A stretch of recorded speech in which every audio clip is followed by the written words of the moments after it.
Oh my gosh. Welcome to the Church of Mabus radio show. It's Friday night, 7:12 p.m. Central. You're listening to United Public Radio, 107.7 FM New Orleans. That's where Joe Montaldo is in New Orleans with his big antenna and all his casinos. And we got Bobby Dizzle here with us tonight. What's up, folks? How's it going? He's sitting in for Jay McNicholas. Jay had to work.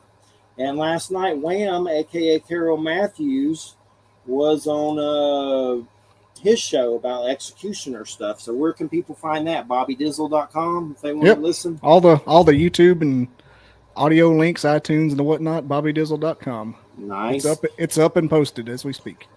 Very cool. And our guest tonight is Ronnie Pontiac. It's great to have you here, Ronnie. How are you doing? I'm good. Thanks for having me. So is Pontiac your real name, or was that after a car? That's your real last name? No, that was a nickname that I got, and it stuck when I was a guitar player. So cool. And his band is American Metaphysical Religion, Esoteric, and Mystical Traditions of the New World is the new book that you have coming out. Mm-hmm. And first off, tell us what band, Lucid Nation, and that's the band you play for? Yeah. It's a band that started out in the 90s, like around 94, 95. We started out as a Riot Girl band in the punk grunge scene. And then later we became an anarcho-punk band, kind of. And then we morphed into kind of a stoner rock band. We just our main thing is we like to deconstruct genres. So we like to do mashups of different kinds of guitar-based music, mostly loud, aggressive stuff. But not always. Sometimes it's moody and weird and scary sometimes. So what'd you think of the Gorge remake of Snoop Dogg's Gin and Juice back in the early 2000s? Talk about a mashup. Yeah, I thought it was a breakthrough. I love that song. I'm sorry. I mean, it's not really my thing, but but I got it. I get it. And I was surprised about the Manly P. Hall. You were like an apprentice to that guy. That guy's pretty well known. And I mean, what's the story with that? That was the right Ronnie Pontiac that I read in the bio, right? I was I was his research assistant for 7 years. I was his screener. And I was a designated public lecturer for him. Like when he couldn't, he was in his 80s at that time. So sometimes he just wasn't up to giving his Sunday morning lectures. And he decided that I was the guy to call on if he couldn't make it. And so I got to work with him on an almost daily basis for a long time. And it was an amazing experience. He was a really great human being to hang around with. How did that happen? I mean, that sounds like something that should be a movie or something. That's pretty wild. Yeah, it was pretty strange because I was coming out of a background where I really wasn't into spiritual things except dark stuff. Like I was looking for power, and so I read things that I thought would give me power, like Anton LaVey and Crowley and Austin Spare. But I was disappointed in all of that stuff because it wasn't really evil enough for me as I was at that time. I'd grown up the only child of war survivors, and they were atheists, and I got my ass kicked all the way through school until I got mean. And so by the time I hit late teenage, I had no social contract. Like I didn't think I owed anything to anybody, and I was a real lover of the lie. I had discovered the power of the lie, and I used it as much as I could. And I had a band that was pretty big at that time locally, a lot of bikers and really violent kind of environment around us and around me. I was a petty criminal, and I was pretty violent myself. And the first thing that happened to change my life was I was at a club, and there was this girl there who didn't look like she belonged there at all. And she walked up to me as the club was closing, and she was really terrified because about 5 guys had kind of picked her out. And she didn't know what to do. She had nowhere to turn, and they were definitely trying to corner her. So even though the club owner told her to stay away from me because I was bad news, she thought that I was the right person to ask for some reason. And I did protect her that night, and we wound up falling in love. I'm still with her. And so Hmm. that changed my life. She was a super honest person and didn't really get where I was coming from, but was tolerant. And so one book that had struck me when I was a kid was something I saw in a bookstore, and it was called Atlantis, the Mother of Empires. It was this big white book about Atlantis. And I wanted to shoplift the thing, but it was way too big, especially for a kid. But it stuck in my mind. It was one of the few spiritual things that kind of stuck in my mind. And so after I hooked up with her, I went to a famous bookstore in LA that's no longer there called the Bodhi Tree. It was one of those metaphysical bookstores. And I'd been given some money for a haircut by my parents, which was a joke. And I took it to try to find this book. And instead, I found an old copy of The Secret Teachings of All Ages, with the title, Encyclopedic Outline, etc. And I'd never heard of him or the book. It was this kind of big tome. It was black and white, but it had all the illustrations in it. And I took it home, and it just blew my mind. I mean, every chapter that I read seemed to just open new doors for me. And my point of view about life, which was that it was meaningless, that nihilism was the only way to approach anything, and that you did as much destruction as you could to show your cynicism about how people are trying to manipulate everyone and such. And so he changed this. All of a sudden I saw, like, whoa, there's all these people who explored on their own outside the traditional religions and institutions. They discovered spiritual paths. They discovered things about the soul, and they were risking their lives to do this and to share it by putting it into code and diagrams and diaries and books. And so what happened was I told a friend about this book, and she said, well, did you know he's still alive? I couldn't believe it, because I thought he was like in the 1890s or something. And she said, no, he's up in his 80s now, but he still lectures very near where you live every Sunday morning at 11 a.m. for $1. So I wanted to go, but I was afraid to. I thought that he would look through me. I thought the whole place would look through me. I lived such a rotten life, and I just thought that they'd not want me there at all. But after a few months, she convinced me to go. She said, what are you going to feel like if he's gone? You know, I mean, he's an old man. Don't you want to see him at least once? So I went down there one Sunday with her. It was a beautiful sunny day, and we paid our $1, and we walked in, and the people were so nice. It was mostly older people. They seemed shocked to find young people walking in. But the things that I heard around me, all these words and ideas that I'd never heard of, and names, and it just seemed like everybody had this passion for knowledge and for life. And then he came out, and he delivered a 90-minute lecture, no notes, dropping dates and author names, never making a mistake. And he looked right at me at one point. And the same person who told me that he was lecturing, she had scared me with Edgar Casey. She and her family were getting ready to move to Virginia because they thought California was about to drop off into the ocean because of a big earthquake. And she spooked me into thinking that I should move to Virginia. Anyway, he looked right at me and he said, the kind of people who experience irrational fears because of natural disasters such as earthquakes, when what is really wrong with them is they're guilty about how they've been living their lives. I was blown away. He also talked directly to my girlfriend at the time, who became my wife, because he wanted us to marry. And she had been walking up to this place and had noticed some flowers, weeds that had blossomed growing through cracked concrete. And he looked right at her and said, there are people who are like these little flowers that grow up through the cracked concrete. Later, when I worked for him, I realized that he didn't see us. His vision was pretty bad at that time. And he just had this knack for doing that. I talked to many people who said that he had done the same thing when they came to their first lecture, and sometimes even repeatedly when they came to lectures.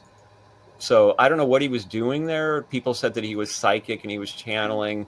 Other people said that he was just in the Tao, or they said that he was a master, so he knew our souls and could see them even though he couldn't see us.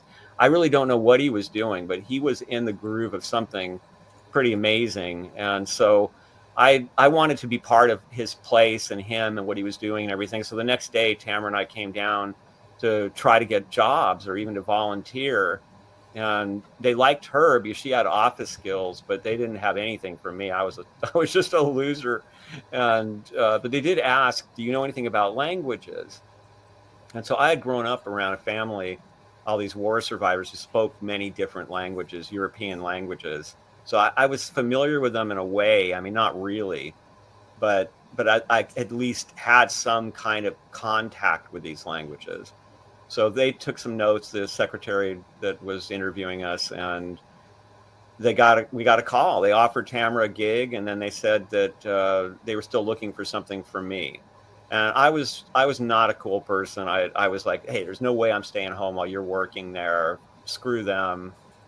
Next day we got a call, and they said, Manly Hall wants to meet you.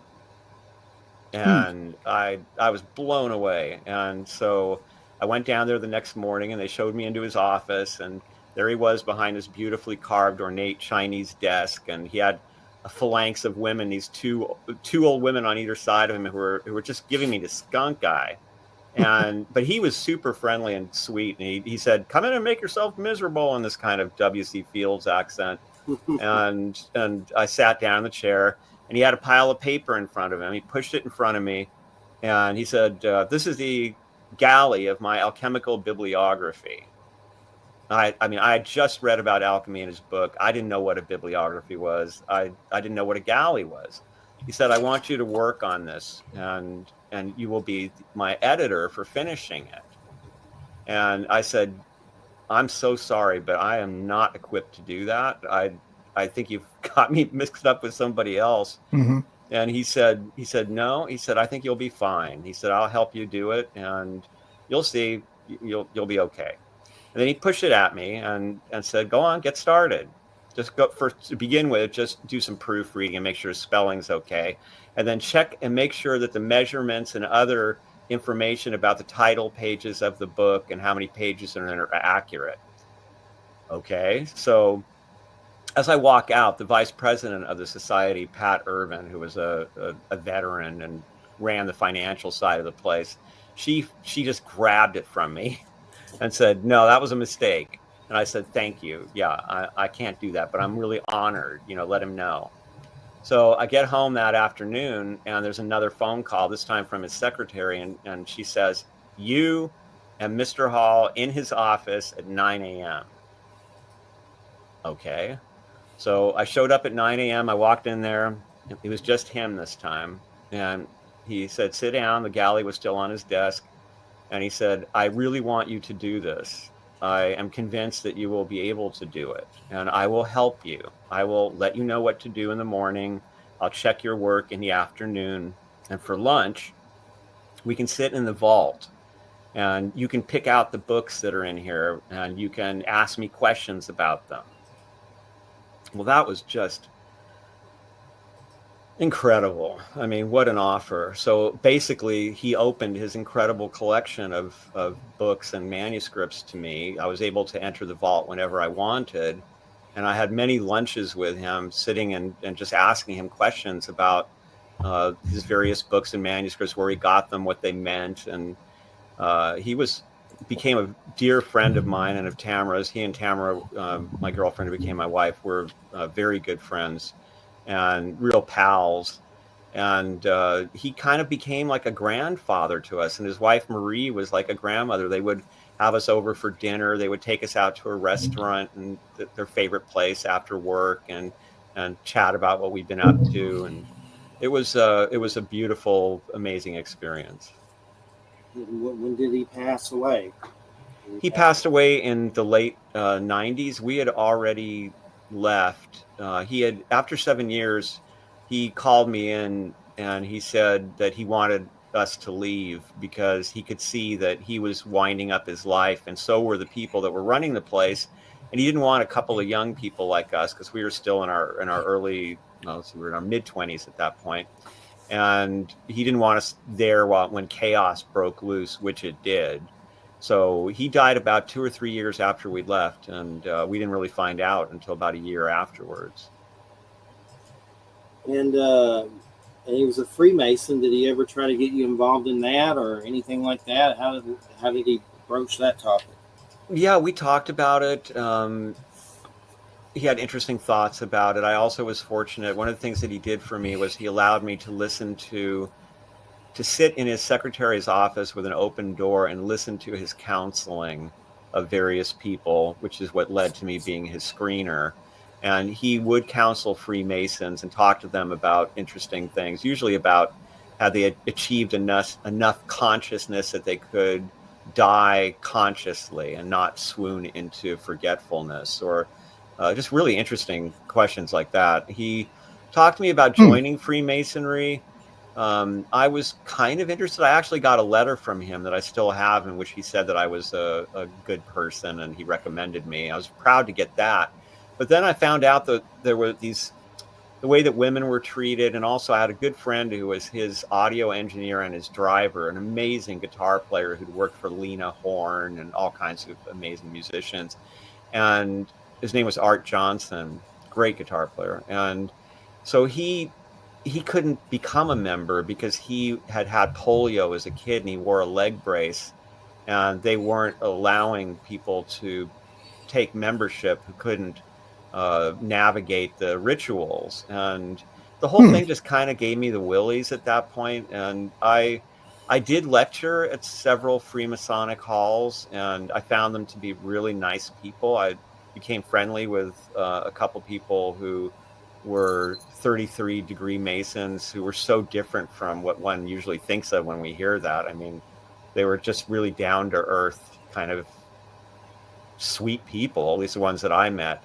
So I thought it seemed like a good thing, but I've always been an outsider in everything I've ever done. I'm just not a joiner. So I disappointed him there, but he didn't care one way or another, really, if I joined or not. He just thought it's a nice way to meet decent people, and you might find it interesting, and you could offer them something, and they could certainly use someone who has your understanding of all of these matters and subjects, because by then I'd become a pretty good lecturer. Yeah. I don't know a lot about it. My stepdad, who my mom was remarried to, he was in it. He's passed away. I know there's weird stuff, pictures and stuff like that, but I don't know a lot about it. I know a lot of the weird, wacky political sites, like especially on the right side, they seem like they try to demonize it and stuff, like Illuminati, and go crazy about it. Yeah, no, I'd had that training myself, and so I was suspicious of them. That's why it surprised me. I remember the first time I played one of the first time I lectured at one of their big temples in Los Angeles. And it was just a bunch of really, like a bunch of old guys who were having trouble keeping the place going. Yeah. They were really nice. And I just kind of thought their big thing was to have picnics and be helpful in the community. So, but who knows? I mean, at the heart of all institutions with a great deal of power, there is some sort of evil always stalking, isn't there? Mm-hmm. Yes. That's a human element to it all. Exactly. And so is this your first book, or have you written books before this? This is really the first one. I've been involved in books, and like when I went to college, because that's another thing, he wanted me to go get my degree, and so I went and did it. And I had a great professor there who was an expert on Dante and Homer and things like that. So it kind of went well with what I was studying, and so I helped him with a book of essays about the Iliad and the Odyssey, which I found really enlightening. And this is the first, though, that's really my book. And I've been working on it since actually those days with Manly Hall, because it all started in that vault when I handed him a book. And it was this big leather volume, and I picked it up and he was like, "Oh, that's a good one." I remember that. And he said, "Yeah, bring it over here." And I opened it up, and inside it is newspaper, right? Like this is some kind of a newspaper, every issue of it that came out for a couple of years. And it was called The Platonist. And this blew my mind, because this was around the time of the gunfight at the OK Corral. And it was coming out of St. Louis, Missouri, at a time when that was still a cattle town, although there was the very beginning of industrialization. And here was this newspaper that somebody created that was translating Plato and the Neoplatonic philosophers. And it had the weirdest thing in it was Abner Doubleday, who was falsely said to have invented baseball. Yeah. And he was the first Union general to fire a shot at Fort Sumter to begin the Civil War. He was also a vice president of the Theosophical Society, and he was involved in the Hermetic Brotherhood of Luxor, and an all-around kind of esoteric guy. And he was the man behind this. And it was, in a way, part of the New England Transcendentalists. Emerson and Thoreau and Alcott greatly encouraged the Platonist. But I couldn't find out any information back then. I mean, even Manly Hall didn't really know much about these people or how this thing came to be. So one little book had been written in 1962 called The Platonists of the Midwest. It gave some information. Eventually, I just kept studying and pulling on the string, and it just reached so many amazing stories in American history that it turned into this book. And I found out later that this was actually a vital movement in America at one time, where even housewives and people that were just trying to have clubs to do something positive were having Plato clubs, and we're discussing the Platonic dialogues. And these dowagers in the Midwest were studying ancient Greek so that they could read Plato. It's bizarre. And then Yale University was publishing all this Plato stuff, and there were big newspapers and magazines publishing articles about how great Plato was and how he was a kind of a foreshadowing of Christianity. So this deeply infused transcendentalism, but also the spiritualist movement, to such a degree that there are some academics who say that if you look into American metaphysics, you find Plato. That's pretty interesting. Definitely. You always see the depictions of the Old West cowboys, where there's always an intellectual amongst them. Yeah, usually the guy wearing the little derby hat. Right, exactly. Yeah, and I was amazed too that they would like celebrate Plato's birthday and have music and read poems, and they were actually in the Platonist, and I do give a little bit of this in my book. There's actually a description of one of these parties in detail. I love that kind of stuff. So it changed my view of what was going on in America. And as I kept pulling on that string and finding more and more history going back and going forward, I discovered a completely alternate America that had been left out of the history books. And until the 2000s, for the most part, there wasn't much research at all into any of this. If there was, it was generally done by rogue scholars, metaphysicians, and esotericists who were outside academia, like Manly Hall. But in the 2000s, the academics finally caught on and decided that this needed to be studied. It was an influence on history and on America. And so there have been these incredible books and articles and essays written on this subject that have revealed information that we never had before. So that was really exciting to suddenly see all this open and to see how far back this stuff goes, that even the Pilgrims, who we think of as so strictly Christian, were deeply involved in the esoteric. You know what that reminds me of, the Old West guys? Being obsessed with like Plato and stuff like that. It reminds me of Trekkies. And I guess because there wasn't a franchises coming out every 5 years back then, that was like the closest thing they had to like major cinematic universes. And so they're like dyed in the wool at Plato's birthday, same as J.K. Rowling, all those guys. Yeah. So it just sounded like you were describing a Star Trek convention, which is going on just down the road here in Huntsville, William Shatner. So it kind of reminded me of the same thing. Same people. Yeah, it is similar. Yeah. And I know in the intro of Heritage we didn't know we had, and I know it's complex. I know you got into it a little bit, but what else can you tell us about that? I mean, I know there's a lot, but what would you tell us about that? Sure. It's really exciting. I think that the first thing is what it does is you discover that there's another America, another heritage of people whose approach to life is very different from the official American story. So we often talk about shadows, right? So we say, a lot of people will say, well, America has this shadow because America pretends to be this democracy and it's where everybody's equal and it's supposed to be all about freedom. But the truth is that it's this empire that's been abusing its people and its world. And that's usually the first great awakening, whether a person is a punk rocker or whatever it is that awakens them often as teenagers to the world isn't as I thought it was. That's usually the first step. And I, of course, was deeply indoctrinated into that point of view.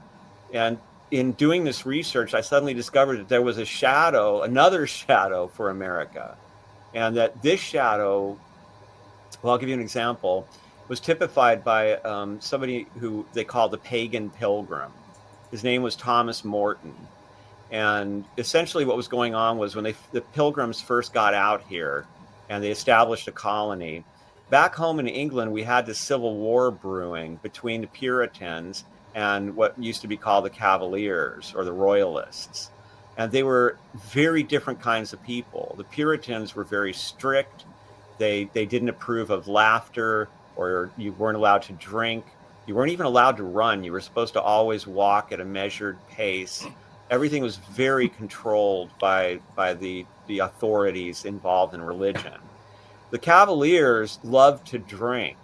They loved Shakespeare. They loved bawdy music. They loved women, especially loose women. They're the ones who wore cod pieces, and they usually had crazy hair and beards, and they were just a completely different approach to life. So the Puritans felt that life was a trap. It was dangerous. Satan was lurking everywhere. And if you just made one wrong move, you'd lose your soul. The Cavaliers treated life like it was a big party. They wanted to laugh and have a great time. And this ultimately led to the Civil War, in England. So the Cavalier side saw that the Puritans had sent the Pilgrims out and that they were getting a sort of foothold in this new world. So this man, Thomas Morton, who at that time was 50 years of age, was sent across the Atlantic to establish a trading post to compete with the Pilgrims, because their trading post wasn't all that successful. They didn't get along well with the indigenous people, and they had to have a wall around it. And they often suffered from starvation or malnutrition. Well, Tom Morton came out and he found this beautiful, round, green, grassy hill overlooking the Atlantic. And that's where he decided to put his trading post. And he called it Marymount. And it was partially named after Mary, so it was Mary's Mountain. But he also meant Marymount as in a good, having a good time with somebody. And it was also a pun on a Latin, a Latin pun on male genitals. That's the kind of guy he was. So, for instance, he was the first guy to publish a fart joke in America. He was the first guy to have a crazy party closed down in America. He was the first guy to be foreclosed upon by a corporation in America, because the Pilgrims were a corporation and they tried to foreclose on him.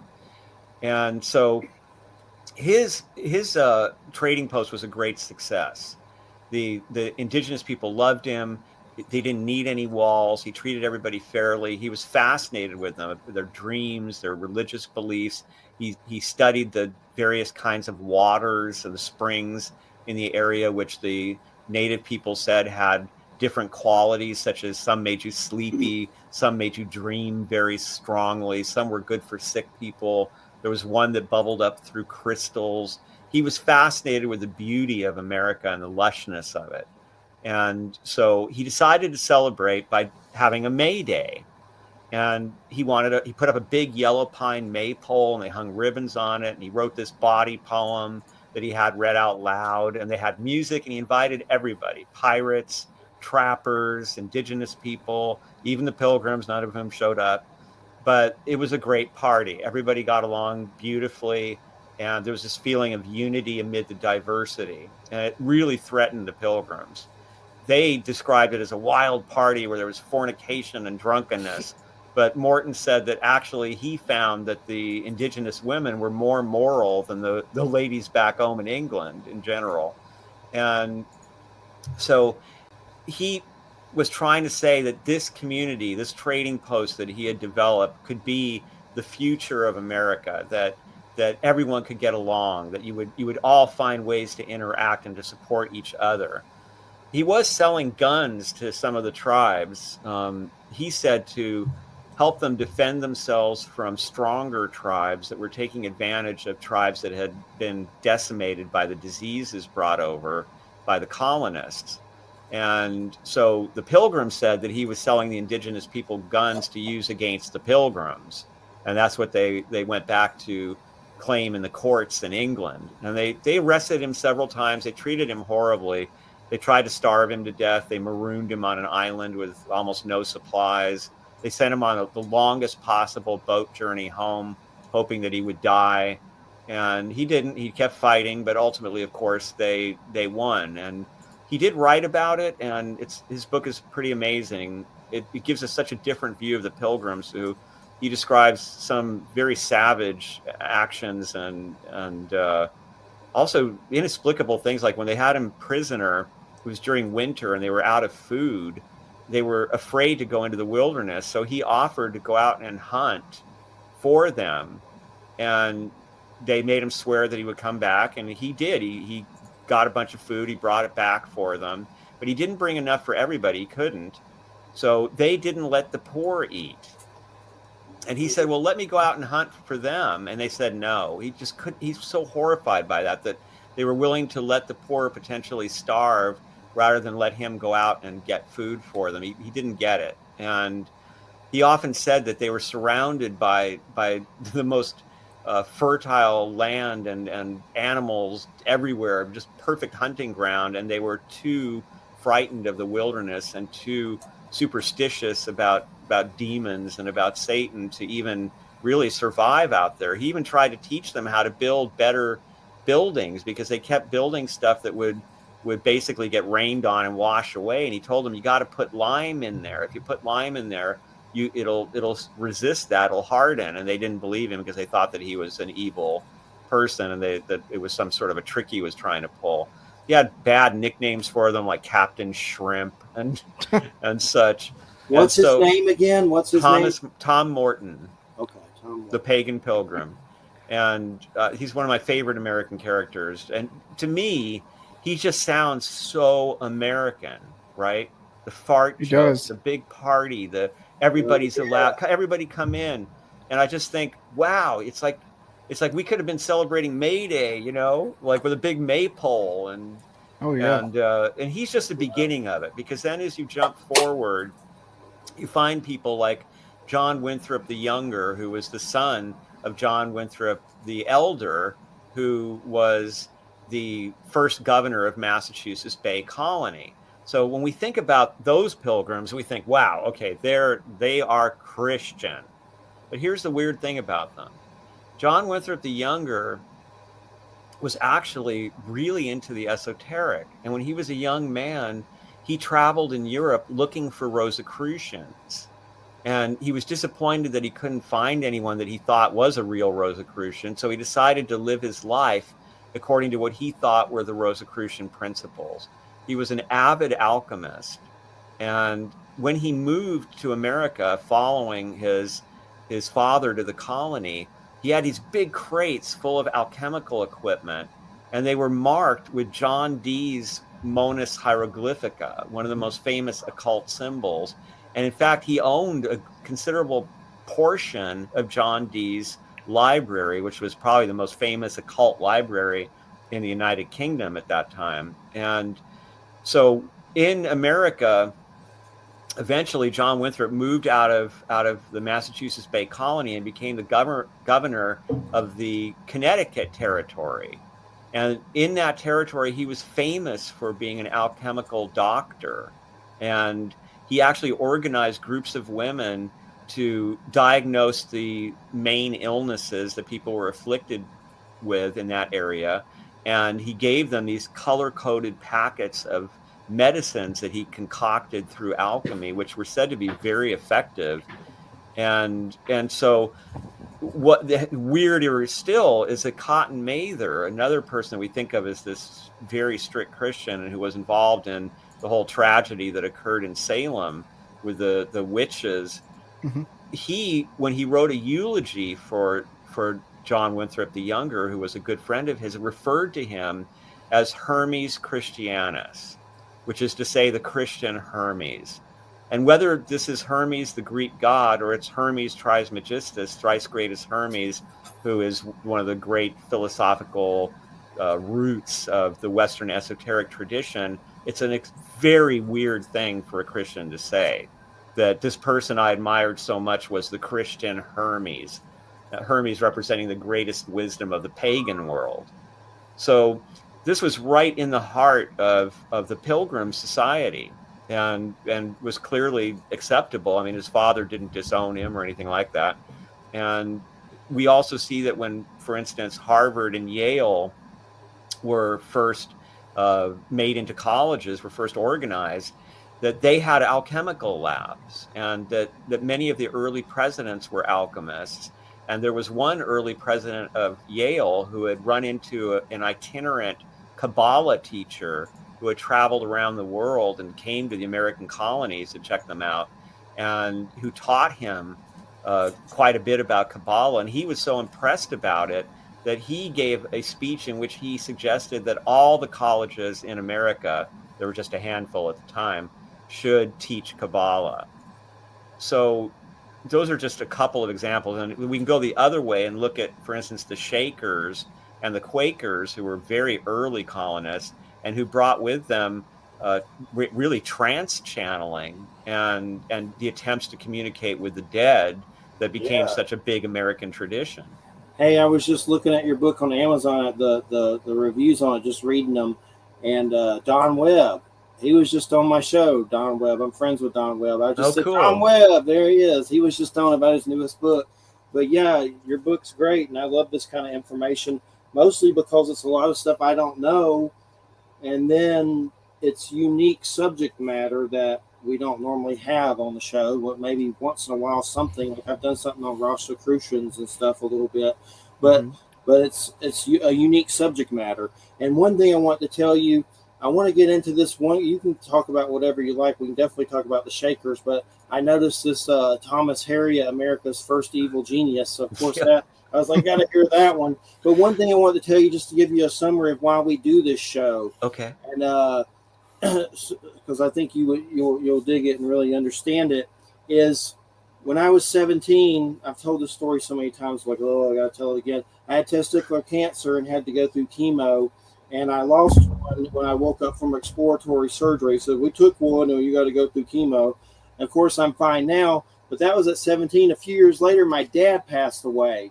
So I had that happen, plus my dad passed away. And it was so much on the psyche. I think it was like a shamanic death. Right. I started to have a lot of weird paranormal and UFO experiences, to where I saw native ghosts in my house when I was doing some psychedelic type stuff. There was another time, completely sober, here in Florida in Silver Lake, not even tobacco. I saw two beings of light as if they had been inside my home, and they came out the roof and flew into the heavens. And I was completely sober, and I'd been listening to the Bible on some DVD, playing it to keep creepies away or whatever. I was raised Christian. My dad was a preacher, and I like other stuff too, shamanism. I love Norse stuff and things like that. Like, there's so many things like I could shop from that I like. But anyway, I started to have all these weird experiences and UFOs over houses. Now, I don't know if I've ever been taken or abducted. If so, I don't remember a damn thing. But I've had friends go, Jeffrey, you're attracting them here. And every house we moved to, we would see weird stuff. And I don't know what they were, if it was ET phone home or some weird government crap. But my point is, it led to me doing this show. And that there was a time when I was having trouble getting interviews. And I said a prayer and had a weird UFO sighting of some, what I call red fireflies in the sky, like some kind of energy. And I screamed like a girl outside. And my brother and nephew ran, and they saw it too. Well, that UFO sighting got me on some radio show through MUFON, which I don't like MUFON anymore, so much weird crap with them. But it led to me doing a radio show. And then I started doing these little audio chats with people in chat rooms where you just type and they can type words. But after that UFO sighting, and I said the prayer that I couldn't get interviews, I was on the phone, next thing you know, with Stanton Friedman, nuclear physicist. Wow. And Nick Pope, Nick Redfern, you name it, all these people, Jim Mars, which he's passed. A lot of these are passed away now. But my point is, we did the show, I made the show to raise consciousness, and weird crap happened to me. And, you know, my co-hosts, they've had, one of them seen a Bigfoot, the other one, Wham, she's in with the natives and has weird stuff happen all the time. But that's why we're here. We're following the weird. So that's so cool. And your subjects definitely, you know, fit into this, and I'm sure you got your own things as well. But it's great to have you here, and it's a great space to talk about this stuff. But yeah, if you want to talk about the Shakers, and then we can get in that other guy, Bobby can jump in whenever he wants. Oh yeah, I'm just listening. I'm digging the alternate pilgrim history. That's kind of the crap I like to hear on my podcast, is the different stuff they don't teach in school. Yeah. Exactly. Yeah. Because I was a history minor, and I did so well because I was just basically listening to some old person tell me a podcast for 3 hours a week. And I'm like, yeah, I can do this. And I think it's kind of like my natural abilities just to listen to the seedy underside of, not seedy so much, but the alternate. The parts you don't hear on the front page of the book. Exactly. Yeah, that's a great skill. It's very needed, I think. That's what I do. I just find everybody that has these stories. That's my shtick. Yeah, that's the thing about this my book that is so interesting to me, is that when I first approached it in the process, it seemed to me that we're all doing different things, right? There's people doing shamanism, there's people doing witchcraft, there's people into Norse, there's people into Mayan, there's people into Santa Muerte, and just all kinds of different things. It seemed to each be somewhat fringe, if you will, if you want to use that word. And we generally think of ourselves as off by ourselves in this fringe area. And once I started to compile all this information, I realized that we're not the fringe at all. And that, in fact, there are so many similarities in all of these beliefs and practices that they do resemble each other in a way that led academia to describe this stuff as American metaphysical religion. And some of them argue that there is no such thing, that it's just a phrase to encompass a bunch of superstitions that don't fit in traditional history books. But others argue that it is a real thing, and that it may be the American religion, which is slowly evolving. So, for example, one of the things I argue in my book is that American Christianity is very different from traditional Christianity. And in many ways, it resembles American metaphysical religion more than it resembles Christianity. So, for example, in traditional Christianity, you didn't want to be a rich man because you wouldn't get into heaven. You figured that this world was going to be full of suffering, and you were very likely damned, even if you did live a pretty good life, because that was just the nature of sin. And in America, partially, I think, thanks to the pursuit of happiness, it's turned into something completely different, where Christianity is telling many people that they should be wealthy, that God wants them to be happy and successful, and that this world should be lifted up into a heavenly paradise, not feared as a trap. And so I think the Shakers and the Quakers are an example of that, because here we have Christians who, again, we think of as being fairly traditional, but the truth is that in the very early colonial days, they were into all kinds of interesting things. And both in England and America, for example, there were Quakers who took the story of Lazarus very literally, and they would try to dig up and resurrect their dead because it's in the Bible. You know, we should be able to do it. Necromancy. Exactly.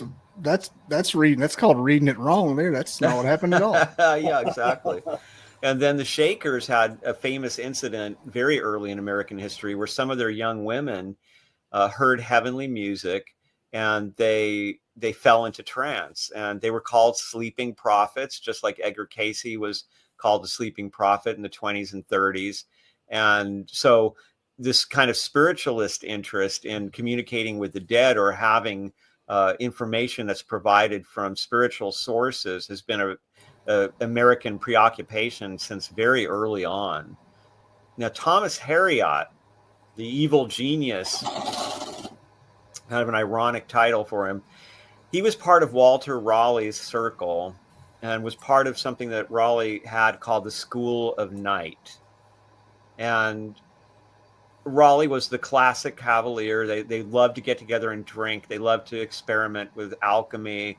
They had passionate love relationships, and they were always scheming on how to bring England around to what they wanted. And Raleigh got in trouble because he actually was part of a scheme to get rid of King James and his family, which put an end to Harriot's activities eventually. But in the time that we first find Harriot, he was Raleigh's scientist. He was an alchemist, but he was also somebody who designed tremendous navigational tools. He, they say, is the one who's probably most responsible from turning the British Navy from what it was originally, which was very ineffective, into this feared kind of semi-pirate, modern for those days, fleet. And he had new principles of navigation. He was also one of the first people to build a telescope in England, and one of the first people anywhere to do a drawing of what he could see of the moon's surface. And he also revolutionized plumbing and came up with some of the theories about how plumbing should function as far as how fast water goes through the pipes. And everywhere he went, he just came up with these brilliant inventions, trying to improve life on a practical level, but also just seeking the mysteries of nature. So when Raleigh wanted to create this colony in Virginia, he sent over Harriot. And Harriot, this amazing thing is that archaeologists actually found pieces of broken alchemical alembics and of the kind of stuff that would be found inside them from cooking up alchemical recipes in America near that Virginia colony on a beach. And they're relatively sure that this was Thomas Harriot's stuff. And while he was here, he was collecting this amazing, basically a museum, it would have been, of specimens, everything from these giant pearls that he had found that he was going to present as a necklace to Queen Elizabeth. This was prior to the days of James. And he was bringing home samples of animals and plant life. And he wrote a book in which he described America. And in one way, it's a really ugly book because it's the first kind of corporate exploitative business plan for America. And he uses this phrase over and over again: we took it and we ate it.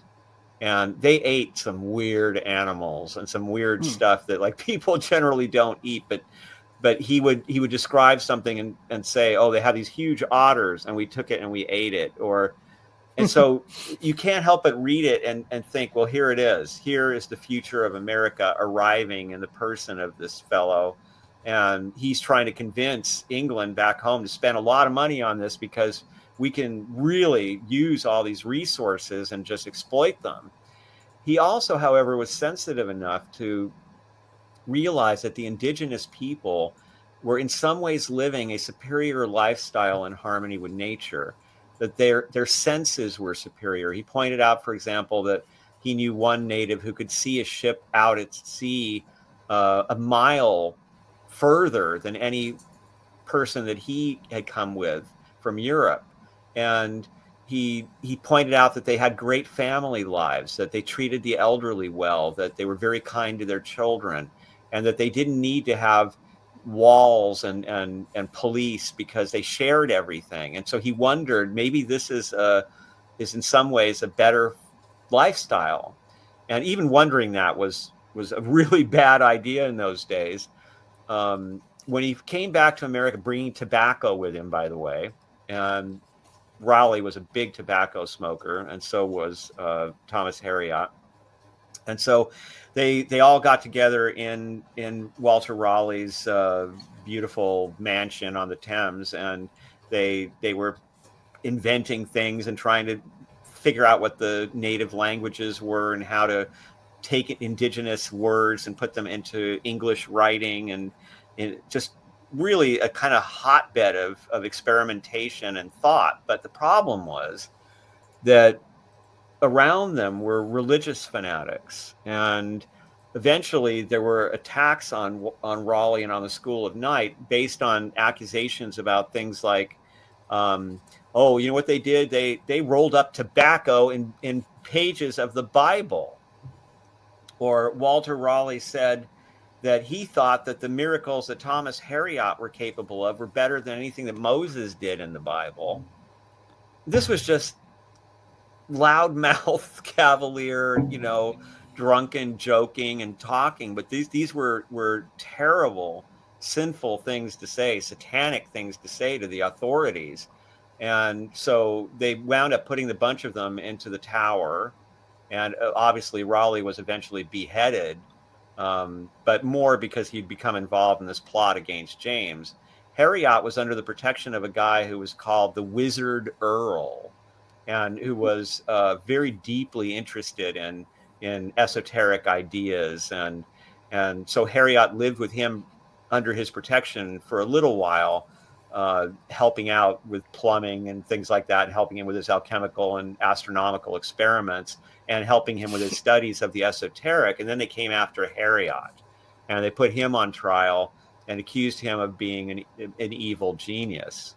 And so Harriot was really, we have all kinds of records of his library and what he was reading near the end of his life. And he was a very sincere but skeptical Christian.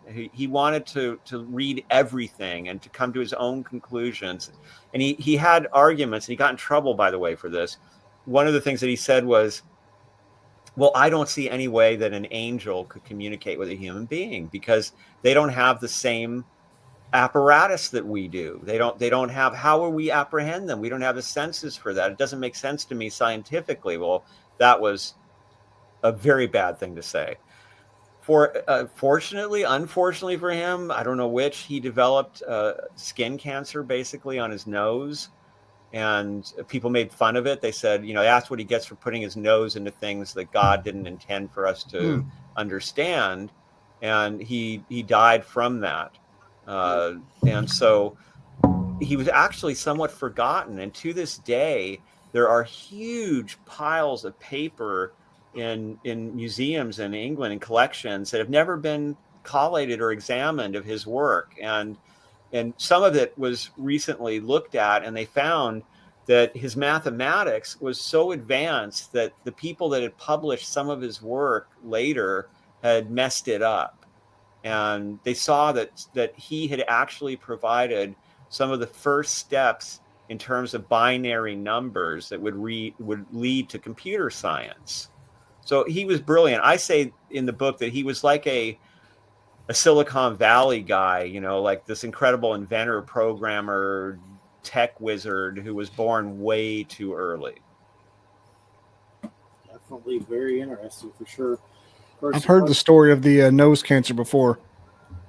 That I remember. I've heard that from listening to the alternative history shows, last podcast on the left and stuff like that. Mm-hmm.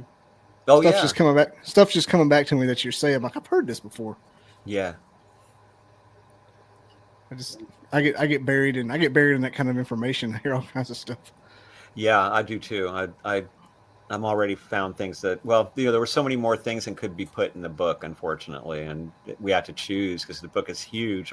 It's already 600 pages, and of course, since then, I keep finding things that I wish I could put in the book. So it's a never-ending process of discovery.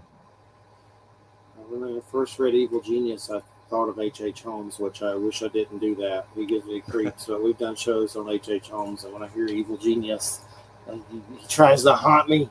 But we had Jeff Mudgett on, who's related to him somehow. Oh, wow. But what about those Shakers? And of course, I always think of that movie The Witch when we talk about pilgrims and stuff. I'm not even sure if they were pilgrims. They're Protestant. That movie The Witch, I don't know if you ever saw that, by Eggers, with the Black Phillip and all that stuff. The witches. Yeah. Were they Protestant or I don't know. I don't know. Yeah, it's a funny thing. The whole Salem thing, And first, James was very responsible for the witch scares.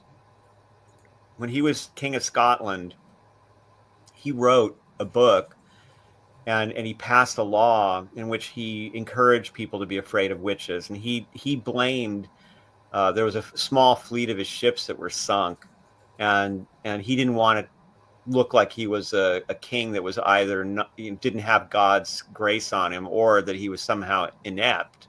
So he blamed it on witches. Witches had sent a wind to cause his ships to sink. And this directly led to witch persecutions in Europe and ultimately in the New World. And Salem itself, which is such an interesting laboratory for studying this phenomenon, what you find is if there was anybody there was practicing anything, it was probably a woman who came from the Caribbean who was a servant, essentially a enslaved person, and she had some Caribbean, Afro-Caribbean practices. They found like her little puppet doll and things like that. And as is sometimes the case when women like that are being the nannies for children, they will share some of this stuff in ways with the children that they are taking care of. And that's certainly where some of this came from. The people that were there were traditional Puritan Protestants, which means they were neurotic to begin with, because they were nervous about nature. They were nervous about everything that what they were doing, and they had a church authority that was, even though it was Protestant and it wasn't as severe as the Catholic Church, which at its height was the world's greatest surveillance program, right? Because every confessional was linked to the Pope. So if there was important information the church needed to know, it was probably going to hear it in the confessional. The Protestants didn't have confessionals, but they had very strong pastors and ministers who were very involved in everything going on in the community. And the academic studies of it seem to indicate that this was less about religious beliefs and more about socioeconomic status and gender. That the women who got in trouble were the women who either just didn't fit in, like women who had personalities that were a little strange and who would be antisocial, or women who were widows who had money and weren't doing enough in the eyes of the community to help the community with that money. So they were considered to be a waste of energy in a sense. And so they were the most likely people to be attacked, those two kinds of people. And it seems that a lot of the attacking, on one hand, there was the superstition, the fear of, an old woman who might raise her fist at you and say something to you because she doesn't want you on her land. But on the other side, there was a lot of money being taken from these people and redistributed into the Salem community. So it had different causes behind it, and the spiritual side of it, I don't know if it was really that big. And it's funny to see somebody like Cotton Mather, for example, who starts out as a strong voice against witches and then winds up deciding that the trials were wrong. And the one time that he deals with a witch after that, he brings her into his house to try to personally save her soul by making her part of his household and having her eat at the table with his family, and very different approach. So I think that what you're seeing is a combination of the panic that many pilgrims felt being in the New World, because just imagine sitting there in your little, your little hut basically, and there's an entire continent going all the way, thousands of miles to the west and to the north and to the south, and it's filled with indigenous people who are considered to be satanic, and you are this tiny little enclave of Christians in the midst of all this chaos. So they were very nervous people. And bears. Yes. Yeah. That's when everything was still running around. Now let me ask you this about Salem. How long did the trials actually last? It wasn't long, was it? No, it was just a couple of years that it drifted through. Didn't they kind of come to their senses like right after that, and like, we're going to push this under the rug? But they brought it back. They brought it back in the mid. They realized they can make some money off of it. Yeah. And so they brought it back in middle like 1960. Right. I've Right. been really disappointed in what I've heard about Salem lately doing this show. I'm like, I thought it was like a lore brought up, maybe not literal witches, but with what's her name, Hechuba, the little Yes, voodoo that's her. queen, and I figure maybe a little paranoia with the voodoo being there, and Yeah. probably somebody slept with somebody's kid. It always happens, something to that effect. They slept with a teenager, not a child, but Right. uh, Yeah. then they brought it, they swept it under the rug, huge scandal. Then they realized they could get people come in there about Also, 1960. also consider the power of that those young women, the Mm-hmm. accusers, the power they suddenly had, right? That Oh must have been yeah, for an adolescent girl driven by her hormones in a society where she was nothing until she was married, and then she wasn't very much. It must have been pretty powerful feeling to be able to accuse people and be the center of the court and do all these dramatic acting outs, and it was a show. look at the Me Too movement. Same shit. Like, oh look, I have power. You believe me? I'm the authority now. Like Right. Captain It's Phillips. I'm the captain now. right. Well, it's the human. We have this tendency to try to overcompensate, and we Mm-hmm. also have a tendency to provoke the opposite of what we're trying to do.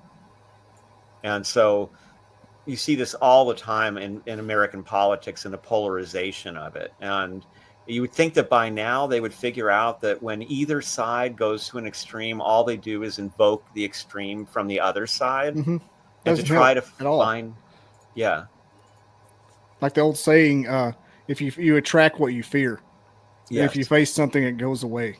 yes, I use that a lot in my life. Something starts freaking me out. I'm like, I get that anxiety. I just actually turn toward it and kind of just try to work it out, and it usually disappears in like 15 minutes. right. Some stupid issue at work or something I'm dreading.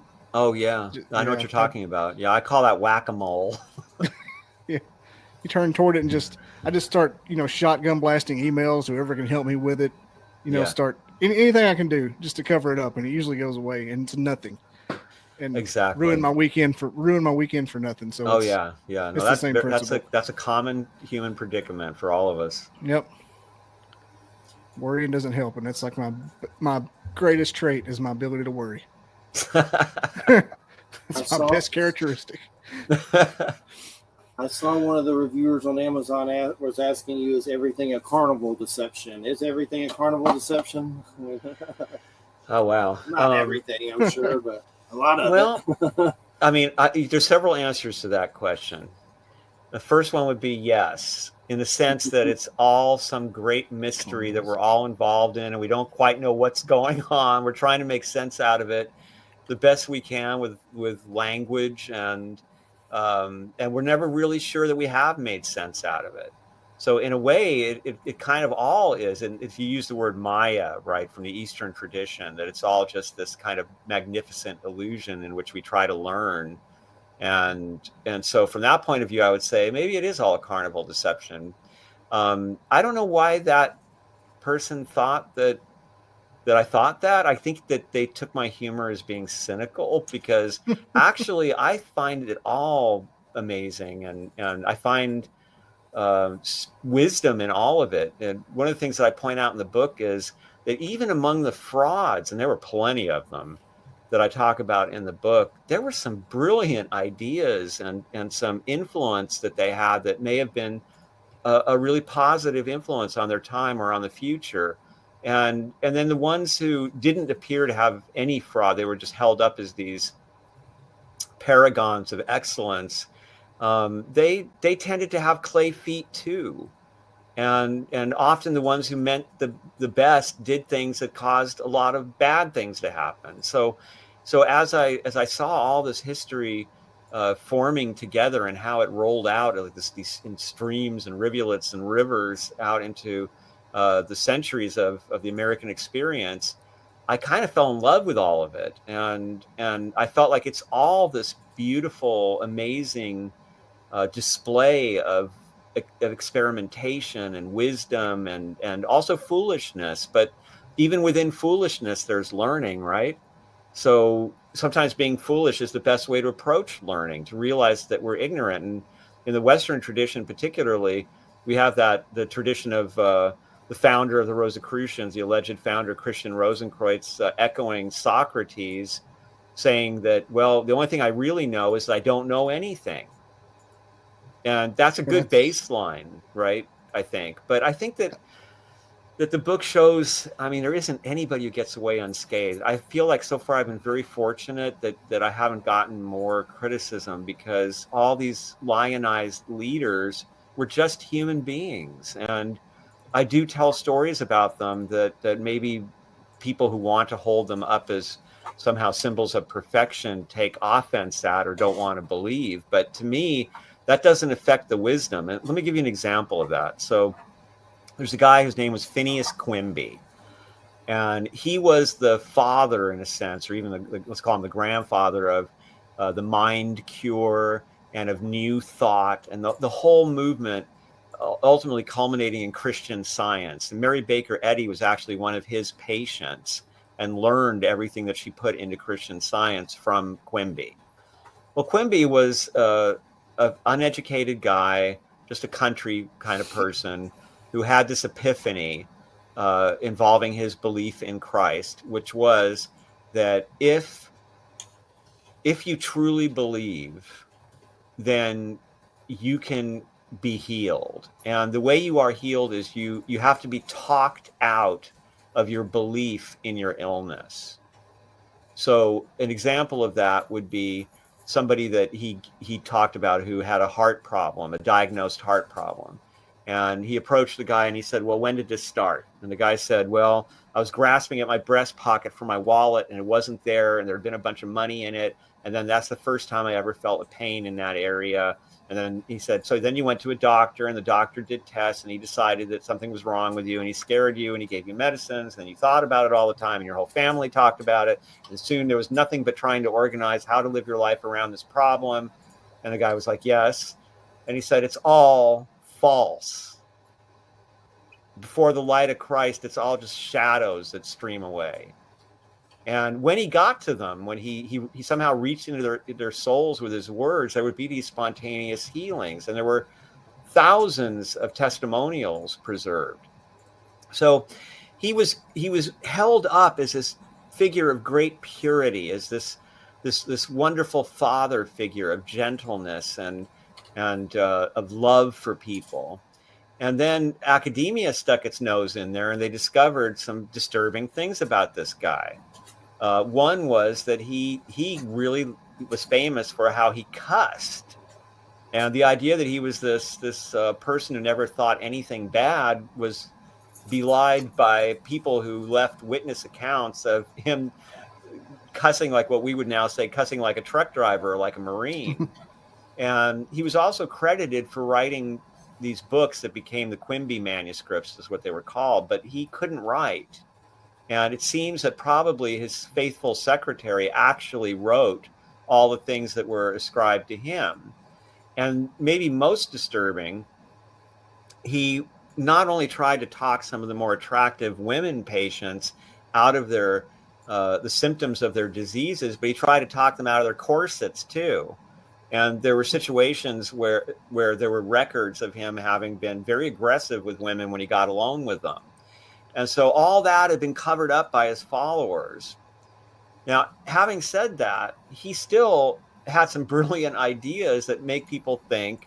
And we may not go all the way to where Mary Baker Eddy went with it, but we can look at, for example, this one idea, this a wonderful saying he had, which was, he said that health is how the body experiences the eternity of the soul. That's a nice subject for meditation. It is. It's like just complicated enough you can't think about it in one thought. Exactly. And it captures the American preoccupation with mind cures, with being able to think or feel or somehow spiritually overcome sickness. Because the idea is, in this tradition, that if your soul is fully seated in your body, if your soul is 100% free in your body, then you will be healthy. And if you are unhealthy, it's because there are some kind of blockages that are coming in from things you've learned or bad habits or beliefs or emotions that you're having. They're not allowing your soul to properly command your body.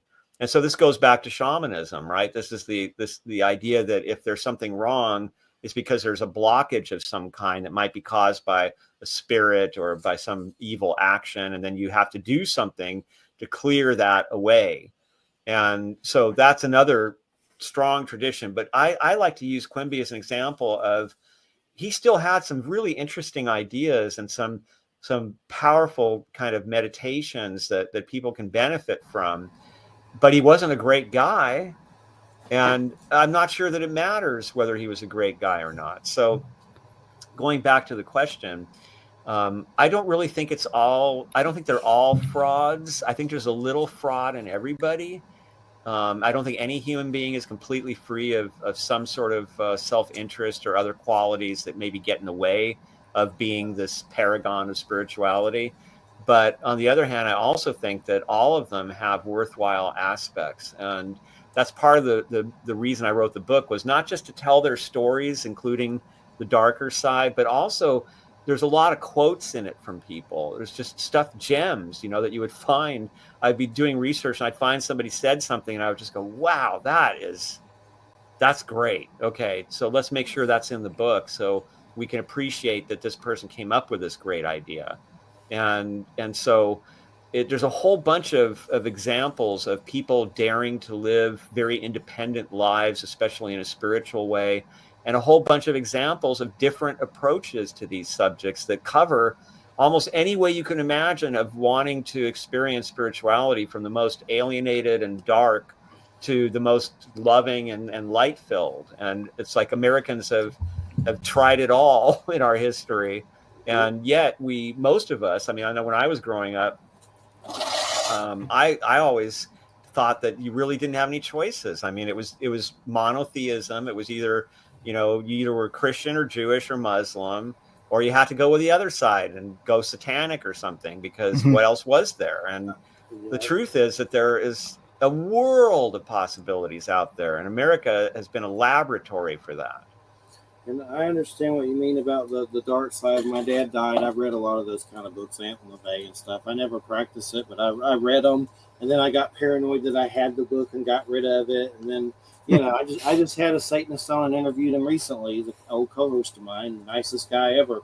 But I always jokingly say, even though I don't like Geraldo Rivera, I tell him I go into Geraldo Rivera mode when I interview Satanists. It's like I have this choir boy, schoolboy Christian that's doing it, like, oh, Satanist, oh. But it's always fun. I try to ask them tough questions, but I've read that stuff. I remember being zonked out on drugs and screaming from that Simon paperback Necronomicon on Halloween night in a cemetery. So it was like, and we've had Peter Levine on that supposedly has weird connections with that book. Supposedly was one of those in that collective and stuff. So definitely. I know you were talking about the Shakers, and how did they get caught up in some weird, like, what kind of paranormal stuff? Like, what did you say, it was just or something? It was just the most famous incident was these girls just out of nowhere started saying they were hearing heavenly music in the sky. They were outside, and they just kept saying, "Do you hear that? Do you hear that music? It's so beautiful."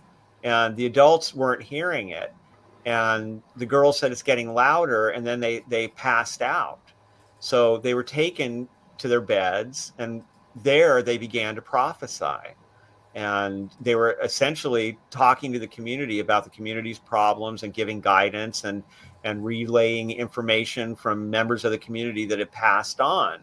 So it was really just the kind of mediumship that we have here now, but it originated in this mysterious music that these girls heard. And that's the weird thing about the spiritualist tradition in America, because the Fox sisters, who really are the ones who made it famous in the 1800s, just a couple of really uneducated girls from a relatively poor family who started to have this manifestation of knocks around them. People would say they were loud knocks at the ceiling, under the floor, behind walls. And then they noticed that they could ask questions and get them answered by one or two knocks. And then it became even more complicated. And this is really what exploded into a worldwide fad with table tipping and ectoplasm and a lot of fraud. Oh, yeah. And so they would hide it. They would hide it up their vaginas, the cheesecloth. yes, that's one of the things they did. Yeah. And that fucked me up. First time I heard that. And because of that, by the way, a lot of those spiritualists, like the Witch of Lime Street, were also kind of like, it was a peep show, right? Because they would say, now you'll see I'm not hiding anything. They would just wear like a really sheer robe and you could see them naked.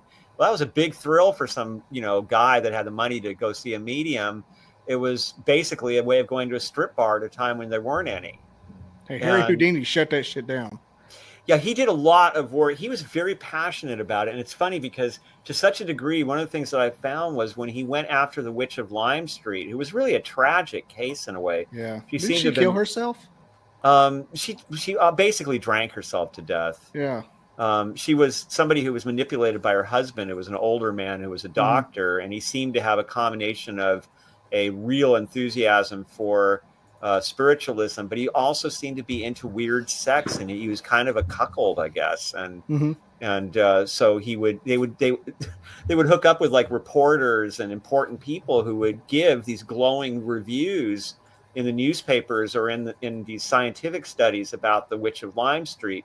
And there are some records of this is the weird thing about spiritualism, is that some of the frauds will produce real phenomenon here and there. And some of the people who really were apparently doing sincere psychic readings that seemed to have some kind of relevance would wind up being frauds in order to keep supporting what they were doing because their talent was starting to flag or something. And so you keep finding in the world of spiritualism this combination of terrible criminality. Like back in the day, there was a whole organized mob, and I mean, even in the mid 20th century, there was one guy who outed a bunch of the mediums and was talking about how they had books in which they had like all the local obituaries, and they would share information about clients and set up clients to be fleeced by another psychic. And when he wrote a book about that, he got shot at, and then he moved across the country and he got shot at again. And he was saying that there was a lot of organized crime behind spiritualism at that time in America because there was so much money in it. And so now, having said that, Manly Hall wasn't really into psychic stuff. He warned most of his followers to stay away from mediums. He was friends with Hugh Lynn Casey, Edgar Casey's kid, and he respected Casey, but he wasn't very interested in that kind of activity.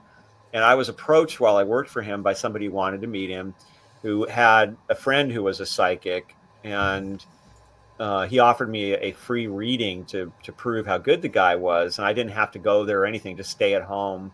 And wow, man, I write about this guy, Edward A. Monroe. He was unbelievable. And his following were mostly retired Christian people in the Sun Belt, older people. And he himself was a Christian, and he had been a LAPD sergeant working in the motor pool as a mechanic, and didn't become a medium until he was in his 70s after he prayed to be made use of in some way. And it all happened, bass-ackwards. He wasn't, he was dragged kicking into what he did, but he was amazing. His medical stuff, for example, I personally witnessed some things that he did that were just tremendous. He could tell people about things about themselves that no one knew, including he did that to me once. And so there were real people. There are people out there who have these skills, but they're very rare, and they tend to be very quiet and not that easy to find. Whereas the ones who become very famous tend to get involved in the fraud because they have so much to lose, right? Like you were saying, the old mediums were like a peep show. Well, now I've discovered since doing this show, the more attractive the medium, the more full of shit they are. Because that's part of their siren pull you in. And I noticed you said that people in the paranormal community, they would get a little bit of validity, and then they'd have to go fake the rest of it. You see a ton of that with UFO people and Bigfoot people. They get one good 5-second, best footage in the world, but and they get that fame, and then they have to fake the rest of it. That's the thing. Yeah, it's terrible. It's partly, I think, because of the way that everything is driven by media, and you want people to write about you. You want people to talk about you. Otherwise, you disappear. And so there's this effort to find things that will be talked about. And it's also, I always think of the story of Paschal Beverly Randolph, who was one of the principal Rosicrucians and in America. He was a man of several races, but basically looked black. And when he first started out, he was brilliant in the spiritualist community. He had all these theories and he was giving lectures, but people didn't really pay attention to him. And then he decided to claim that he had been taught by the Rosicrucians, and he presented the same teachings, having lied about the Rosicrucians, and suddenly he was an influential, important person. And so nobody checks it. Yeah. And then later in life, he admitted it. He said that those were all my ideas. I didn't get them from anybody else. And he was a big influence on the Hermetic Brotherhood of Luxor and also on the Rosicrucian orders within America, like Amorc and such. So always when I think about that, so I think about him because I think it's the pressure, that I have these good ideas. No one's paying attention. How am I going? Okay, well, screw it then. I'm a Rosicrucian. I went to Europe, and the Rosicrucians they initiated me, and now what I'm teaching you are the secrets of the Rosicrucian masters. Oh, well, why didn't you say so in the first place? Right? It's a horse of a different color. Exactly. I was showing you that Spotify podcast. It has a whole. It's called Mediums. It's just called Mediums. It's got a crystal ball on Spotify, but it's all about those. What's her name? The Witch of Lime Street. Whole episode about her. Talks about Houdini just going on a warpath, just trying to shut them all down. Yeah, and he committed fraud. He was trying so hard to shut down the Witch of Lime Street. His assistant later admitted that he had tried to trick her when he couldn't catch her. Yeah, it's amazing. Tried everything. Yeah, they just they lose control, and it's fascinating to me how you can see these interactions, how it's so much of it is pressure, I guess, just for survival, because when you go out and you try to present yourself as a metaphysical teacher and make your living that way, man, that is some heavy pressure. And I even remember when I used to lecture for Manly Hall that I knew the things I wanted to lecture about were one thing, but what the audience wanted to hear was something else. And you felt pressure from people around you, please the audience, talk about what they want to talk about. And I actually talked to Manly Hall about that. And he agreed. He said that he would rather talk about deeply intellectual subjects like the Neoplatonists and Buddhism and get into deep ideas, but that really wasn't what was required by the people that he was there to help. He felt that what they needed was practical advice about how to improve their lives that he was able to distill from these more complicated traditions. And he did a wonderful job. I mean, the community that he had around him was beautiful, but it was a little disappointing for him because he couldn't do what he did in the early days when he used to do these little kind of conferences for just a few people where he went deep into this stuff. And that's a constant pressure. And I think with social media, that's probably aggravated quite a bit for people. So you see so many people are out there, young people in particular, trying to present themselves as teachers. And as you said, not only in the world of mediums, but there's a lot of sexuality in the worlds of paganism and witchcraft where the girls are presenting themselves.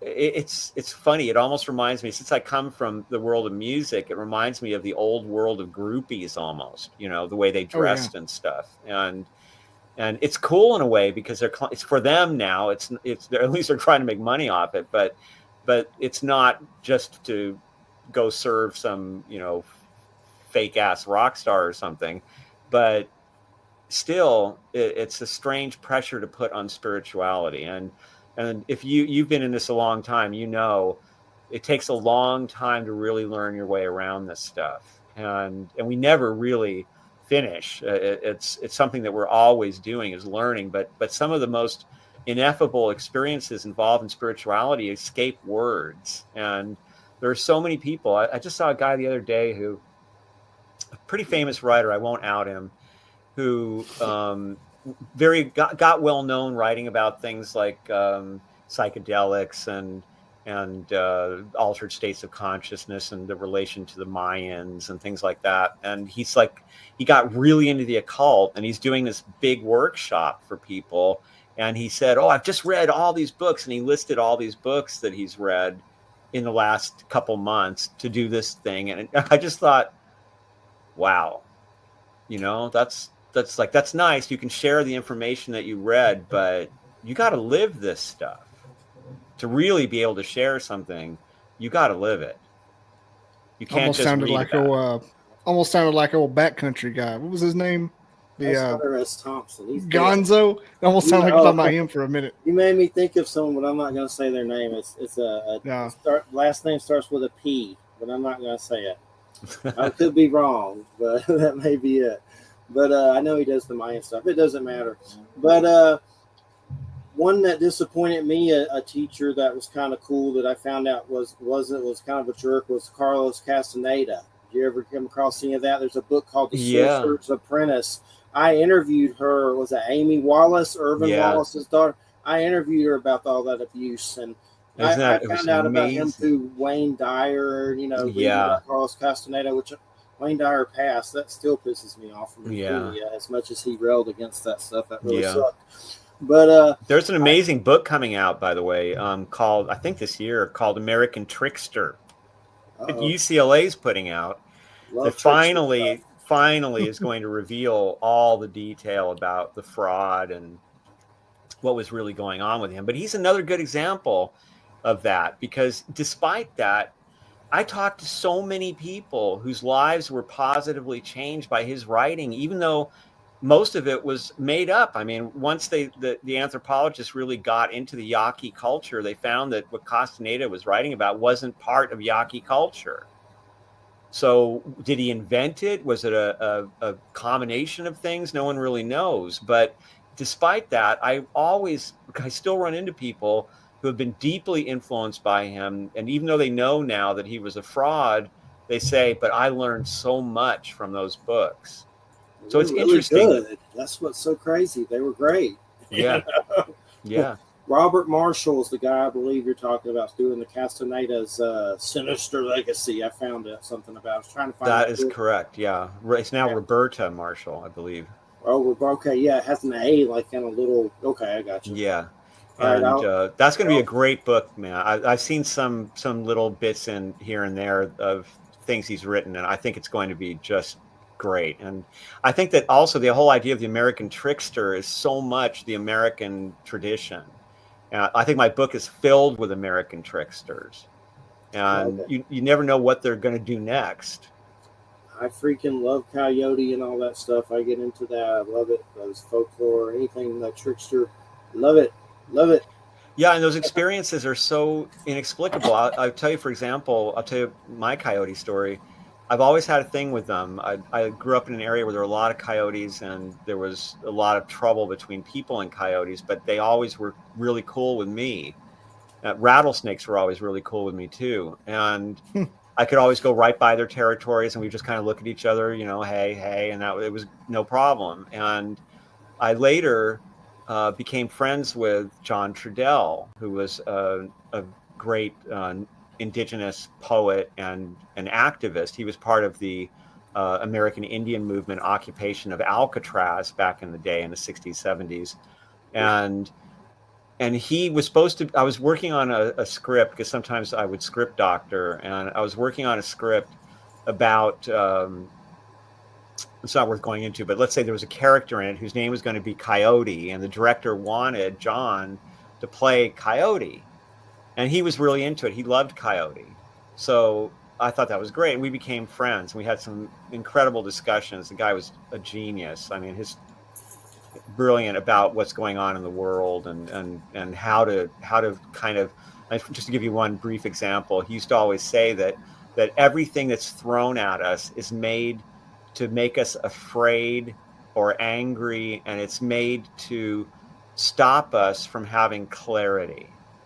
and that the only way that we're going to get out of this mess that we're all in is by learning to think clearly again, is having clarity about what's important to us in our lives and our communities. But anyway, John got sick, and when he passed, every day for a week, I mean, they'd never come around here, every day for a week, a huge pack of coyotes came right into my yard. And they would just yap and howl and run around and go nuts for a few minutes, and then they would disappear. And I would just laugh and say, wow, is this John? What's going on here? And the funny thing is that it would come up later. Like, I just had a recent experience where he came up in conversation. I was talking about him, and that night, 3 coyotes came screaming up our driveway. And we don't have a garage, we have a carport. And one of them jumped up on the top roof of the carport and then stood there like F of the mountain, and like looking over everything with his big ears out, and like he owned the place. And it was just a funny coincidence, you know. You tell that to your indigenous friends, and they're like, well, yeah, you know. Clearly. I've listened to John before. He has like a CD where he speaks and like chanting. Yeah. The Navajo would be like, well, yeah, that's your friend. Why would you even think it wasn't? Yeah, no, I love them. I think they're wonderful. And they're kind of, the funny thing about these guys is that they've sort of taken over all the hillsides around here. And where are you at? I live near Laurel Canyon. What state was it? You? California. California, okay. Yeah, and we got a lot of them in SoCal, and there's big packs of them out here. And you know, we had, I don't know if you heard about, we had P22. We had this puma that was like the official cat of Los Angeles. I remember hearing about that roaming around the city. It was a trip. He was everywhere, and we have pictures of him, for example, like lounging on just a suburban street next to a motorcycle that I guess he thought was cool. And people fell in love with him. It was very funny when he passed, which wasn't funny. But when he passed, the whole city went into mourning. I couldn't believe it. It was really strange how much he meant to everybody. And he's on murals all over the place in town now.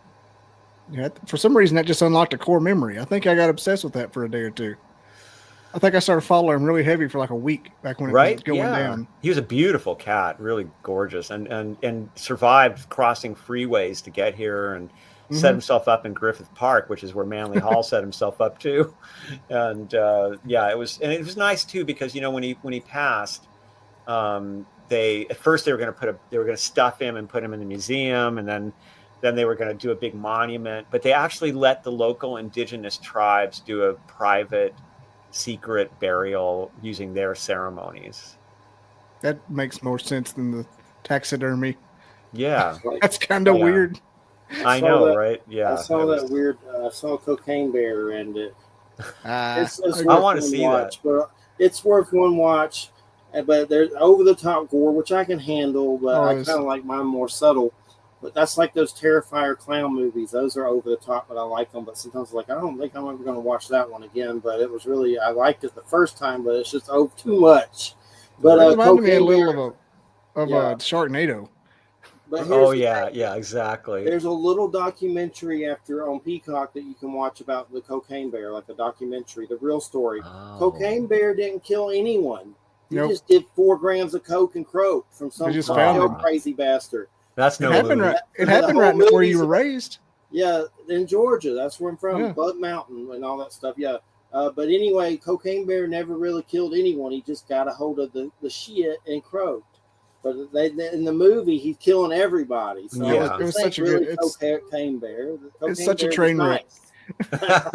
It's fun to watch, though. I like train wreck movies. Ray Liotta's last movie, so that's Yeah. But the pilot really did land in Knoxville in somebody's driveway. Story is crazy. Wow. If you got Peacock, watch Cocaine Bear, and then flew right over the Smoky Mountains. That's an hour after it. That dude was nuts, dropping all that coke out and just. That's like an hour from here. Plane crash. Wow. So there may have been some wrongdoing or something. That's It's a fun watch. It's worth the watch for sure. Yeah, I'll check it out. Definitely. It was. I found it on my bootleg site, so I fired it up. Gruesome. Nice. Gruesome though. So doing all this stuff, do you ever have any weird paranormal, anything? UFOs, ghosts? Yeah, anything? I've had some. What's your Goldie Odie? Goldie Odies. That's what I call mine, the good ones. You know, Goldie the one that that really got me, because as I said, I was raised by atheists, so I didn't really. It was hard, man. I was working for Manly Hall, but I wasn't believing in a lot. You know, like for example, I thought astrology was just completely ridiculous, and he was an astrologer. And at one point, I actually said to him, "Do you really believe in this? A smart guy like you?" I mean, he thought that was very amusing. And he said, "I tell you what, you don't know enough about it, so I'm going to introduce you to an astrologer that I respect, and she'll teach you the basics, and then you and I can debate it. But at least you'll know enough." But she blew my mind, and after that I didn't debate him because I didn't think there was any reason to. It obviously had something to it. But the thing that got me was that my father, who was just a through and through atheist and a materialist, a very ethical man, but just didn't believe in any of that stuff. And he was one of those dads that I was into music and all kinds of stuff, and I loved the imagination. As a kid, I'd gotten into William Blake, and I just loved the idea that the imagination was this powerful force that human beings had. And my dad was from a generation where the imagination was a word like effeminate, right, or gay, or it was just if you were using your imagination, you were not a man. Men It's don't. like Hank Hill. Right, my exactly. Dad too. If you cry, you're gay. That's my dad. That's true though. That's not entirely false. So we used to get into it about that stuff because I was devoting my life to, even though I was this dark figure and into criminal activity, I was devoting my life to music and to creativity, and he thought I was throwing my life away. So we would argue viciously about it, and he would always had this saying, which was, "I don't have that kind of imagination." So later, when I became into the spiritual stuff, and I actually had a near-death experience, which is another thing that was powerful. I tried to tell him because he was very sick and he had a long, slow decline, and I was trying to tell him about these experiences I had and about the beliefs around it, and he would always say, "Yeah, I don't have that kind of imagination." In other words, "You loser. Like, why do you waste your time imagining these foolish things that don't exist?" And when he eventually passed, I was overwhelmed with everything, just all the messes that he left to be cleaned up. And it was just a terrible time for me. And I suffered a very appropriate slight back injury that symbolized how I felt. And a friend of mine said, "I know this guy in Laurel Canyon who can help you. He releases trauma through physical therapy, and just go see him, and he can help you feel better." So I went to see this guy. He set me on the massage table, and he didn't ask me much. He was like, why are you here?" I said, "I got this pain in my back." And he said, "Anything traumatic happened to you recently?" I said, "Yeah." I said, "My dad died." I said, "Okay." And he was standing there. I guess he was meditating and preparing what he was going to do. And he got this weird look on his face. And then he said to me, "I am not a medium and I do not channel, but your dad is here. And he just keeps repeating something at me over and over and over again. And I have to tell you." And I said, I thought, "Oh, brother, here we go." Right. Like, great. Yeah. This And fucking guy. yeah. And he says, "Your father wants you to know that he's learning to enjoy his imagination." That's a hell of a coincidence, my friend. He didn't even know, did he? He didn't know a thing about it. And neither did the person who sent me to him. So, yeah, that blew my mind. And then since then, I've had all kinds of experiences, strange things, that what do you call it? Communication? I'm not even sure what's happening in those situations, but there is something that happens. And I've been around people who have it very profoundly. Like even Tamara was a tripping in a band with her, because things happen like our engineer, for example, his mom died, and she started telling me, man, she was like, Darren's mom is driving me nuts. And I was like, what do you mean? What? And she was like, no, this woman just keeps coming at me and telling me to tell him something. And she doesn't like that. You know, she's like, I don't like this stuff. So she told him something, and he said, no, that's not my mom. And then he went to the funeral and he talked to her sister, and it all turned out to be true. And I've seen her do that a bunch of times. And she's a good example of somebody who's got some kind of skill, but see, she doesn't want to make money or be known for it or anything like that. I mean, in fact, she kind of thinks of it as a pain, you know, like I'm doing my own things. I don't want to have to relay messages and that kind of stuff. So I've known people like that as well. And she actually had a UFO experience when we were on tour once, which we did a song about called Everyone's Got an Area 51. Yeah. That's a pretty weird song. One of our weirder songs. I'll have to look it up. Well, we got like 2 minutes left. Okay. It's Ronnie. It's been amazing. We appreciate it so much. A great show. And been a good time.